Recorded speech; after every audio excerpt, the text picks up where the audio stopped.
Hello,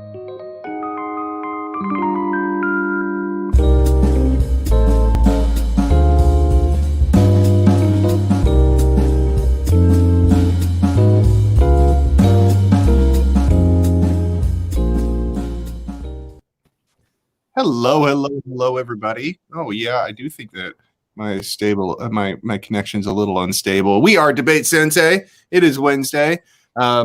We got Tim Seavey from Visolution, San Diego State University. We got Matt Shapiro, Esquire. Dressed to impress tonight. Yeah. I had a depot cancellation today, so that was good. I got dressed up, and then it all didn't happen, so that was cool. But hey, now I get to be on TV with you. I just raced home. These guys and I didn't even get to speak for 1 minute before we got on here. I just got home, raced at 65.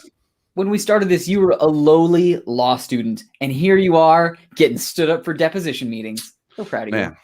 I'm happy to. Yeah, man. Not bad. But I'm also really proud to be present with you both here now, doing what we're doing. This is like, who does this? Yeah, I know. Who does this? Discussing framework right now. All right, the two people watching us right now. You're the real MVPs. Yeah. You're the heroes. All right. Thank you. So what are we talking about today, guys? Okay, so it's something about building houses. It's called framework, and seriously, I think it took me like maybe over a year of debate before I really had to tackle this issue. All right, so I would not say that it's like a sort like an entry level lesson in debate, right? It's kind of a next level one, but it's still on the level of basics. You know what I mean? I think that if like you're a junior in debate, you definitely need to really start understanding and getting into framework debates. It happens at the beginning of every debate, right? I mean, it's something that we kind of rattle out. And I think, Jared, please correct me if I'm wrong. What you're kind of saying is you say these things, but like until you're like a higher level, it's not just like words. These are like the bulk. This is like meat and potatoes of your debate. Okay, so here's vegan meat and framework. Meat. Is that framework is kind of treated differently amongst different types of debate. Okay, so I don't have a whole bunch of personal experience in high school LD, but they sometimes talk about framework, and that's more in terms of the philosophical framework that they want the judge to approach the thing. You know what I mean? So this is where it like becomes parametrics, right? I mean, is that part of it? Like utilitarianism or deontology or things like that. Stuff like that where it's usually like a criteria. Yeah. And I think even for me, I think the line between a criteria and framework is a little blurry. Okay, you know? gotcha. Yeah. I mean, look, this is based on my experience learning from Jared in 2008. So I guess that's technically a different person than who we're talking to now. So I remember, when I learned about framework originally with you, I understood it to be a series of arguments kind of in the beginning. We used it as a tag for definitions, criteria, parametrics, these certain things that you kind of do to set up, the debate. And again, I think when we talked about high level versus a novice, normally people go, "Oh, you're supposed to say criteria, you say net benefits, and then you move on." You don't you don't understand the substance of what you're actually saying and how you could actually talk for 10 minutes on just that subject if you really wanted to. So I don't want to define framework in this, but in my remembering of what framework was, it's the beginning of every debate, and you go framework. This is how we're gonna view this debate. That's the frame. Right. That's my how I remember burdens too. Like so in public forum, it's much more straightforward, I guess. So I've got more experience with that from like the high school public forum side of it, where it is the responsibility of both sides to define what the other has to prove and what they will prove in order to win. So it should be very explicitly stated, like, to prove my side and win this round, my partner and I will justify blah, blah, blah, blah, blah. And my opponents on the other side need to explain blah, right? And that's typically where you get a little bit contentious because the object of it is to like create a fair round. Wink. While you're meanwhile, Yeah. like, a little higher for them and a little lower for you. Like they have to explain that it's not good anywhere under any circumstance, and we just have to give one example of when it's good, or whatever. That kind of thing happens a lot, but that usually is the framework, at least in public forum. One aspect of the concept of framework is like that you just brought into my mind, Tim. It's one of these things where you have options. Let's say on the neg, on the AF, for instance, you must set up a debate. You must give some framework, a criteria, definitions. You're expected to do that. On the neg, you can spend an entire debate arguing framework. First of all, second of all, you can use the word concede. You could use the word not choose to argue about the framework also. Like that's a choice. And so if you want to hit their plan or like their advantages really hard, then maybe this debate doesn't call for 15 arguments about definitions and criteria. You just want to go straight to like, yeah, net benefits, we're better, we'll agree, net benefits, we win. Like you don't have to argue every single issue, especially in framework, but you can, and it can be a source of contention. And it's not that you have to necessarily argue every single issue, but you can start getting really critical framework. Yeah. All good critiques that I've ever seen started with a framework argument. Okay. Yeah. So I'm not saying that you can't do it without it, but it wouldn't make too much sense to me. And all of the good ones that I've ever seen are good. Have that framework argument. You should do it. yeah, basically. But the thing is that when you get into the framework debate, you really start, and if you start critiquing the framework, that's when things about fiat start coming in. And so the framework debate is really critiquing the sort of the make-believe nature that like when you set it up at the beginning, it's kind of like, okay, so we're going to propose this plan and we're going to say that if we have more advantages, then we win at the end. But what you are implying at that time is like, okay, let's imagine that we could actually do this. And if we imagine that we did this, we could have imaginary advantages. Yeah. And so it's that imaginary part that really gets exploited in critiques. That's the launching point of it, where it's like, okay, we're just pretending. Why don't we have a real conversation about real things then? You know what I mean? Because that's what's called pre-fiat. Yeah. All right. And so like, why don't we talk about the things that happen before we pretend to be legislative? Yeah. And that conversation is more important than the pretend one. So I think that's a very interesting argument, and it's an argument that a lot of people take for granted. Fiat. Fiat. For all of you who don't know, fiat is a word we've been using a lot in the last 2 minutes. Fiat is not just an Italian car; it is a concept that means we can imagine beyond reality what's happening in the status quo for the purposes of entertaining this round. Literally means like make it so. Make it so. So it's just, you're like, let's just say that this happens. And when we say that this happens, what would be the logical outcome of that sort of reality? Mm-hmm. I think, and therefore, if I prove that reality is good, then I win. If they prove it's bad, then they win. That's how policy debate typically works. It makes sense. I mean, and this is kind of, last week we were talking about enthymemes, right? And how you can presume in a round, especially certain things like, fiat in a world where you need to explain everything to someone who doesn't understand in debate, that you can divorce yourself from status quo reality in order to do this. In the very beginning of the debate, in a framework area of the debate where you're talking about how the observer or judge should judge this round, you do, I guess, to make known the premise. In this space, we can do things that haven't happened in order for us to weigh this. We don't have to lose just because this has never happened or something like that. Like we're allowed to use fiat.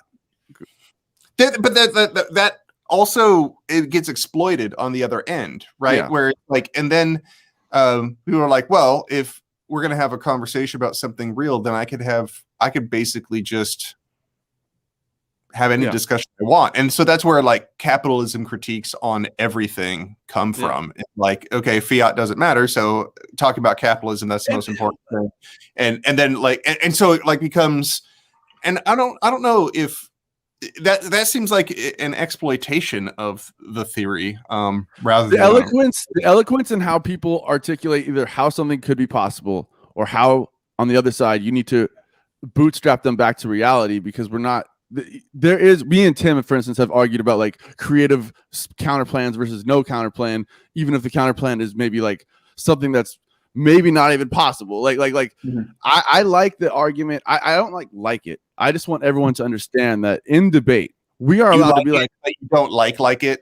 I like the ability to say we can go mine the moon. We could just send 50 million rockets up there and it's going to cost $20 trillion and we can get some energy. And you're like, okay, but like, that's not going to be feasible in like reality, because we don't have $50 trillion and that's a very inefficient way to make energy. So, and that's just not necessarily true. That's just an example of, you know, you can use funding arguments, for instance, or whatever you want to call it, to be like, that is not reality. And the eloquent, don't say like a bunch of times, that's bad, but eloquently doing those, this is a whole clash in the debate. I mean, you can imagine this round happening and this being the focal point of you being absurdly surrealist attitude, optimistically surreal, and someone who's being overly burdensome with what is possible. But there's still clash in the framework debate, but that could be the source. Yeah, it's not necessarily procedural, but it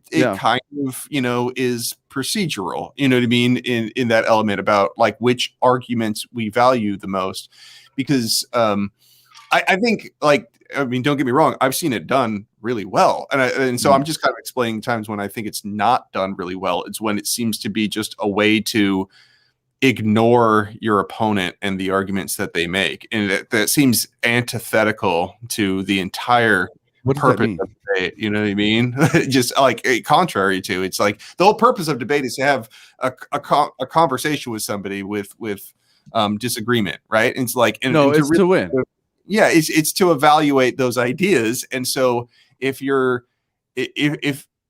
only thing that you're going to clash on is framework, it seems like, I don't know. But if someone's abusing fiat, I mean, I'm not saying in every round that happens.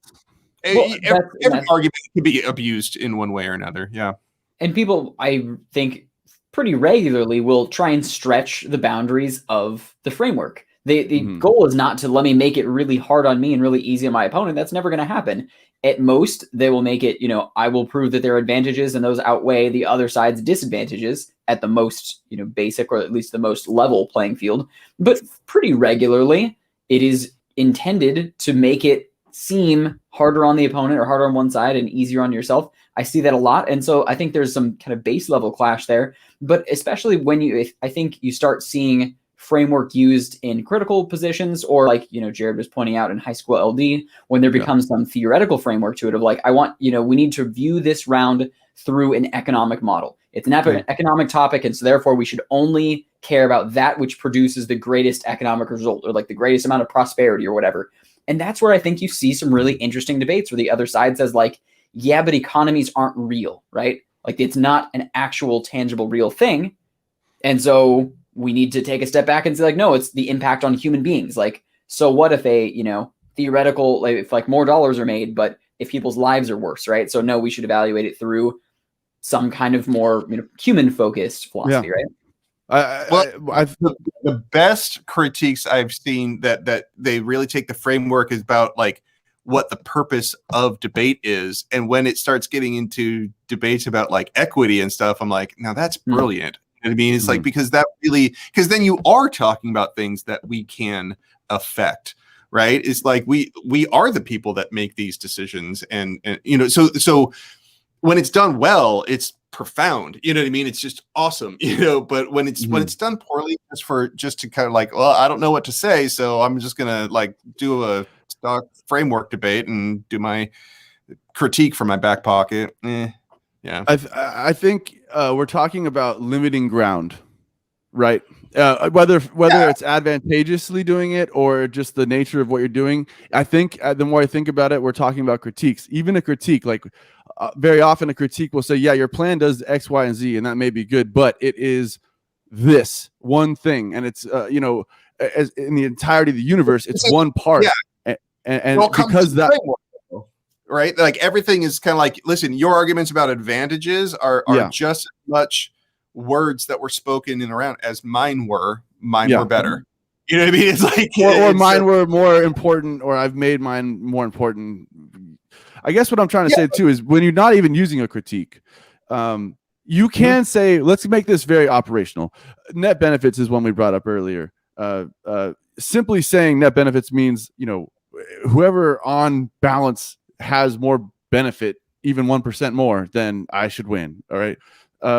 That's very vague, and that could be the type of criteria, or I think parametricizing is not the same necessarily as criteria, but they are the same in trying to get someone to focus down on one piece and look at it through that lens or through that piece.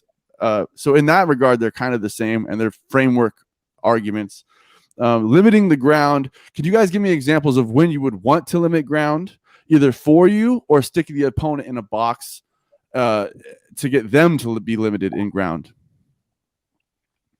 I think when you get into discussions of either significance or like either or type debates. So like what's the policy topic when it's like, one of the following areas, right? And so it would be a really abusive type of framework to say like, my opponent has to prove that, every one of these areas is negative, and I just have to prove that one area has positives or something. Yeah. And that's, I think, one of the most poorly done, but still certainly happens from time to time. Debaters kind of sling that out, or where it's instead like, I'm going to prove that this is feasible and that this has benefits, and by nature of having benefits, it's a good thing because that's better than the status quo. So it's like, me versus the status quo, as opposed to like me versus a potential counter plan, or me versus the negative impacts that come from the plan, or like all those kinds of things. I think that's where you oftentimes will see ground being skewed, is when it's not set up in a 51% versus 49%. I have to prove 51% kind of circumstance. Go ahead, Jared. It's not even ground. It's not necessarily like there aren't arguments to make, but that what we're talking, like the way that you're doing it is clearly for your advantage in the round and not for a productive discussion. You know what I mean? And so like, I think people try to go that way with it. So sometimes that people are using framework in order to set up the round on the affirmative that way. And then sometimes people on the negative are entering the framework debate, and they're doing it abusively to derail it, right? They're using all the pre-fiat arguments in order to, and so that happens way too often. And I think that, I don't know, you start seeing the teams that get to that next level. It's kind of like, we know what this debate is about. We know what our side is, and we know that the other side also has legitimate arguments. We just think that we understand how to intermingle these framework arguments. They're not just taglines. I mean, that's kind of a basic premise, I think, of what we're saying. One thing, Jared, that I was thinking ahead of what you were saying, and what you said kind of is a situation when you want to limit ground a lot of times is when you don't like the side you're on. Sometimes like sometimes when you're not on a side that at face value, of the reading of the thing, you're like, oh man, how am I going to do this? And then one creative way you can kind of get around, maybe not philosophically agreeing with like the whole side in general of what they're trying to make you do, is you can kind of find one little thing that's good and be like, this is what I want to get behind today. And like, whatever part of that makes you more comfortable, if you're still in a place where you have to be comfortable with the arguments to deliver them properly, you can do that. You can limit your ground to, if I can save one person, then then I win. You know what I mean? That's a good example. That's a good example. Yeah, people that'll say like, but it's the value of one life. Like, is it? But the point is, what we're getting at here is that framework is supposed to be the thing that really clarifies the debate. And whenever people use it to obfuscate the debate, that's when I don't like it. You know what I mean? It's like, and so that's why it's so important. What did you just call whether me? Or not, yeah, whether or not you're setting up the framework or whether or not you are debating the framework, it should be about getting to what you think is at the core of the topic, whatever topic you got. You know what I mean? It's like, and the goal is to search out what is the most debatable part of this topic and engage it. That's, you know what I mean? Like the most debatable part. Yeah. And that means it's like, okay, I think this thing is the most unresolved, the most, like sort of abstract one that both sides can engage. And that it's not just your job, not just your, but your responsibility on the affirmative to set it up. And if you're going to debate it, yeah, you know what I mean? It's like, just set it up properly. And like, and if you're going to debate it, then it's your job to kind of go, they really didn't set it up properly. And so that's why sometimes those critical arguments get to the core of your topic better than any policy can. Policy is just a philosophy on how to debate topics. You know what I mean? It's not a rule. It has a whole lot of rules. People love the rules. I like the rules too, but it doesn't mean that's the only way that you can. I think another way to say another aspect of this is if you like the HE3 argument, right? The whole mine the moon thing. It's a good idea, right? I'll say in a vague way, it's a good idea. It's an interesting idea. And is it feasible? It's possible. I mean, it's possible. 1,000 million debaters know exactly how it's possible. But when we're talking about, it's not abusive to I'm not saying that's impossible. I'm just saying as an example in debate, but it's not abusive to call people out when they're going beyond what you have to convince yourself is not possible in that round, or these arguments are valid. Those can be valid. And on the flip side of this, by the way, when someone is saying their plan is I want to build a freeway between LA and Reno, and someone gets up and says that's impossible, this has never been done before, that's abuse too, right? Like that's you're like, okay, I mean, you're right, it's never been done, but we've built lots of freeways and it's possible. Like the point is, you could be abusive on both sides. I was trying to articulate that. Hopefully that came through. But and these arguments can be,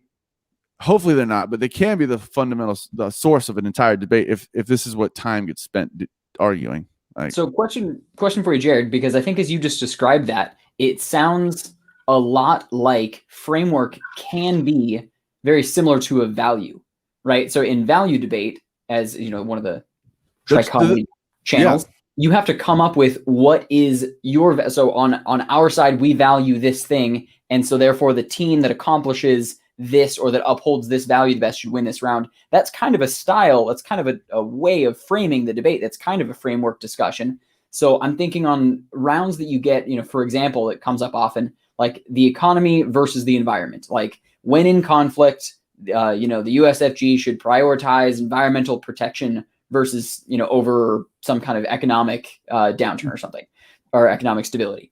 In that case, you'll oftentimes see one side say, if it's a value, well, we value all life, every single life of every living thing, and that has to be the most important thing. And therefore, whichever side saves the most lives of all living creatures, which is pretty obviously skewing towards the environment and not so much towards the economy, or the other team will do the reverse.